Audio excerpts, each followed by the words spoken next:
Down will start later today. Meteorologist Dave Aguilera tracking the approaching snow and cold. Ooh, that gives me the shivers just looking at that again. But some of us might be in that type of snow again. Let's step by step through this.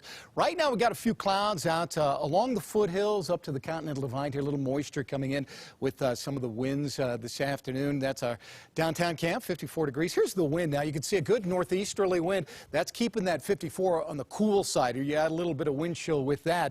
Also a little wind kicking up in the mountains and the foothills as well. Certainly nothing like what we had last week when everybody was like saying 40 to 50 mile per hour gusts. But the further east you go, you can see 30 in Sterling, 38 in La Junta. Everything that's colored is picking up some pretty good wind gusts this afternoon across the area. We actually had a cold front go through, believe it or not, earlier this morning. You could see the clouds that are forming right along the I-25 corridor. And something interesting is happening here when you put the wind vectors in here. You can see this northeasterly wind here, and up at altitude we've got a westerly wind coming in this direction, and it's all just converging right along the foothills here as that wind comes down the mountains, and that's helping to build up those clouds we've got going on this afternoon. Here's where the front lies that came through. It's already pushing down into Texas. Look how dry it is. There's hardly anything as far as moisture, rain, or anything with that. But we look up north. There's a low over Chicago, a low over the Dakotas, and a slow-moving storm system coming right out of Canada, and that's the one that's going to really change our week. Take a look at the forecast as we step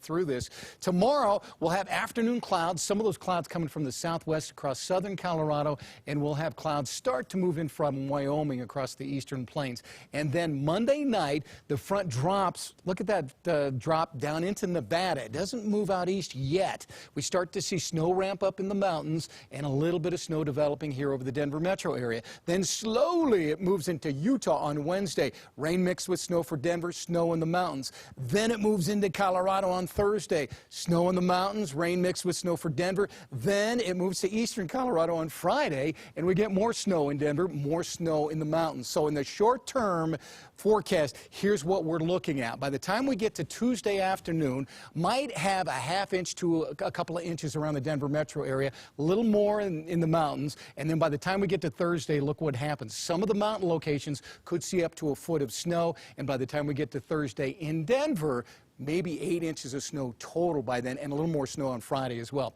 High temp today, 56, both downtown and at the airport today, so a cool day. And tonight, we'll have clouds pushing through, partly cloudy skies. Tomorrow, mostly sunny during the course of the day, and then by afternoon, maybe a few clouds building up. So as far as sky conditions go tomorrow, I think we're in pretty good shape. Forecast now for tonight. Well, low temperatures will be in the 20s and 30s. Highs tomorrow, more 50s and 60s around the region. So about 32, near freezing or below for tonight, partly cloudy, windy at times, mostly sunny, breezy tomorrow near 50, and then looking ahead, Tuesday, Wednesday, Thursday, and Friday in the 40s and 30s, and each day a chance of snow or rain mixed with snow. A good moisture pattern. I know it looks kind of gloomy there, but we've been so dry around here. We really need this moisture this time around. But we don't need to shovel again, Dave. We don't need to shovel. Friday might be the shoveler here in Denver. Oh, boy. Okay. We'll look for that. Thank you, Dave. Yeah. Well, the Denver Nuggets were looking for